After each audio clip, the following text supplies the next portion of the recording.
For many, moving to a quiet, rural community surrounded by dense forests is a lifelong goal.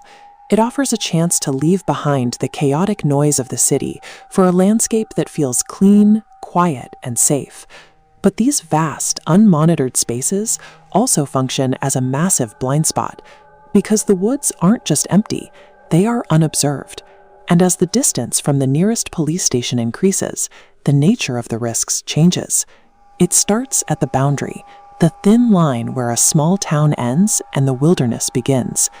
In one small community, this fringe was occupied by a man named Hector.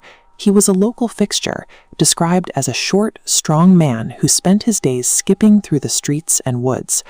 Because he seemed blissful and harmless, the town simply accepted his presence on the outskirts.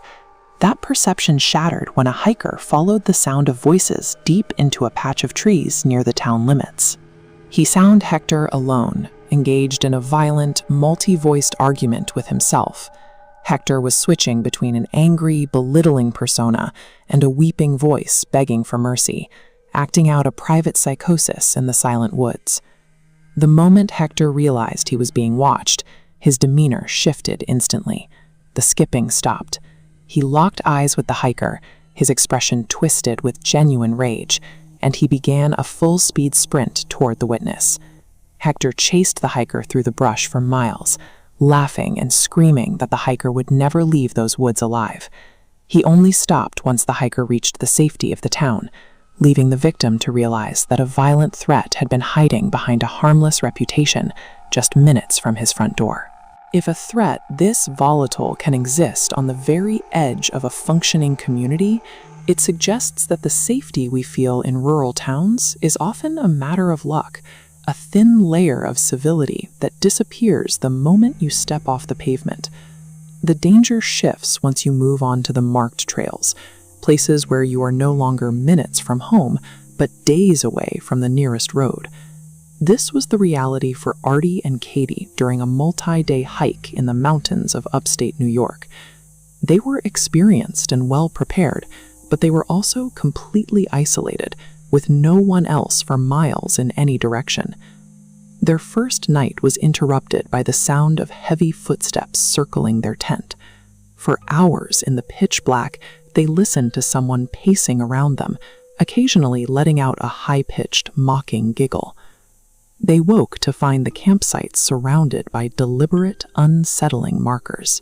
Someone had spent the night stacking rocks into cairns and tying sticks into geometric symbols, a clear message that they were being watched and their location was known. The following night, the harassment turned physical. Multiple voices began whispering Artie's name from the dark. Soon, several people were running around the tent, cackling and leaning their weight into the fabric, shifting the tent while the couple huddled inside. When Artie finally unzipped the tent, he saw a young woman in a white dress standing 20 feet away in the trees. She wasn't hiding or running. She simply stood there in the moonlight, smiling and waving at them. This encounter is terrifying because of the geography. On a multi-day trail, there is no quick exit. The stalkers were emboldened by the knowledge that they had days of privacy to harass their targets before Artie and Katie could ever reach a trailhead or a phone. The final level is the uncharted wilderness, the areas with no trails, no markers, and no oversight. Deep in this unmapped territory, 3 friends found a windowless wooden structure sitting in a clearing. It had no plumbing, absolutely no electricity, and no trail leading to it. It sat in total silence, miles from any known human habitation. Inside, the air felt unnaturally cold, and the space was filled with the heavy odor of rotting meat. As the group stood in the center of the room, they heard a rhythmic dragging sound coming from beneath the floorboards. They cleared away debris to reveal a rusted handle. Lifting the trapdoor, they found a ladder leading down into a dark, stone-walled basement. At the bottom of the ladder, a man emerged from the shadows. He was limping, dragging his foot across the stone and mumbling in a language they couldn't identify. He didn't ask for help or acknowledge their questions.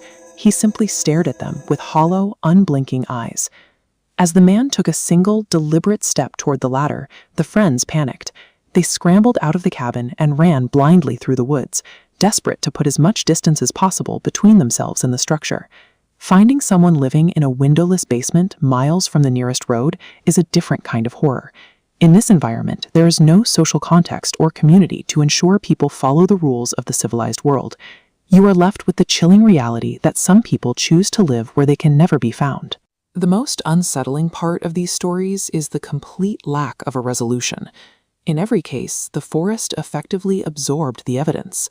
Hector disappeared into the brush and was never seen by the town again. The women in the white dresses left no footprints for the police to follow, and when authorities finally reached the underground cabin, they found it empty, with no sign of the man who had been living there. This lack of closure suggests a dark connection to the past. In the woods where Hector chased the hiker, police had previously found the remains of a local man whose murder was never solved. Without a witness or a confession, the wilderness simply kept the secret. The reality is that the authorities are physically unable to police millions of acres of dense, changing terrain. The woods are too large to search and too thick to monitor. Ultimately, these stories serve as a reminder that the deeper you go, the more you are relying on the hope that you are alone. The true danger of the wilderness is the realization that it can swallow these encounters whole, leaving you with only the knowledge that whoever you met out there is still there, somewhere beyond the reach of the map.